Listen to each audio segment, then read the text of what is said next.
This is Larry Eater with Run Blog Run and Conversations with Larry, our newest docudrama. Anyway, we're talking about the pre-classic. The pre-classic is 3 hours and 11 minutes of track nirvana. Now, why, do you ask, is it 3 hours and 11 minutes? Well, it's because kind of that's how the broadcast works. It's after doing it for 4,000 years, they've kind of got it down to a science. And I was sitting in I think it was a place of higher learning, which means that there was adult beverages somewhere around on Saturday evening, and people were asking me about my favorite event. And someone interjected, well, how can you have a favorite event? There's 3 hours of great track, and it's true. But where do I start? English Gardner.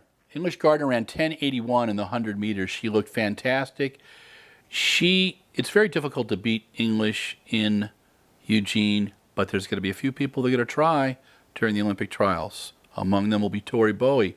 Tori Bowie, in what I think was the best event of the entire day, the women's 200. It was Daphne Schiffers, it was Elaine Thompson, it was Tori Bowie, and there was this woman named Shelly-Ann Fraser-Pryce. You know her. She's won a few Olympic medals, a few world championship medals. We call her the Jamaican pocket rocket.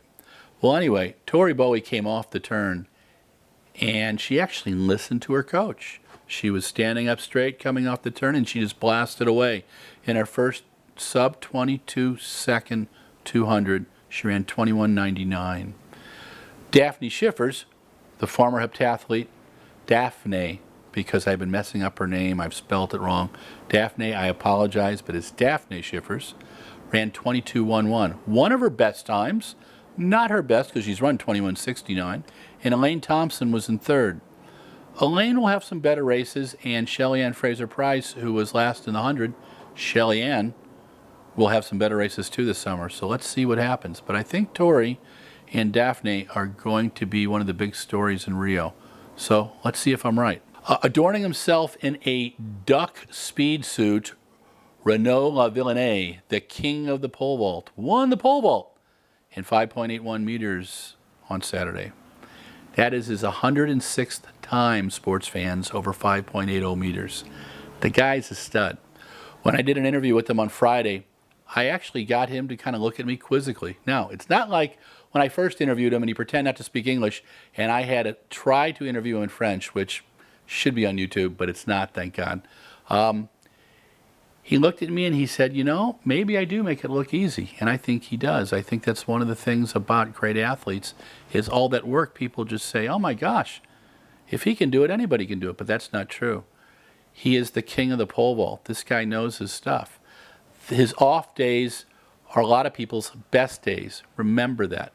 The 400 meters, Karani James won this time in the battle between LaShawn Merritt and Karani, 44-22 to 44-39. Anytime these guys race, it's a big deal. The Bowerman Mile was won by Asbel Kiprop, who is the best miler in the world. Good luck if you think there's someone else out there. I love Matt Centrowitz. I love a lot of these other guys, but no one's at the level that Asbel Kiprop is. He won in 3:51.34. An hour before that, Charlie Grice from Great Britain won in 3:52.54. And he had the world lead for about 90 minutes. The 5,000, which was won by Mukhtar Edris, guy who's got the fastest time in the world. Mukhtar waited to the last 200 meters to win in 12:59, like 89. Was pretty impressive. But in third place, Farmer Badger, Mo Amon, Canadian record, 13:01. Mo, we love you, baby. Keep it up, man. Keep it up. You're doing good stuff. 400 meters, Michael Tinsley won the 400-meter hurdles. And then American record, 12.24 seconds for Kenny Harrison in the 100-meter hurdles. Fastest time in the world in 28 years. And then last, I'm sorry, I have to say it, Emma Coburn. 2 years ago, Glasgow, 2014, I watched her break the American record. There was no drug testing, so it wasn't ratified. So finally here, she runs 9:10.76 behind two of the fastest, Ruth Chebet and Haivin Kayang, in the steeplechase, with our first sub-9-minute time in North America. And then second place was just over 9 minutes. Third place was Emma Coburn, 9:10.76. She was awesome. She gets the American record.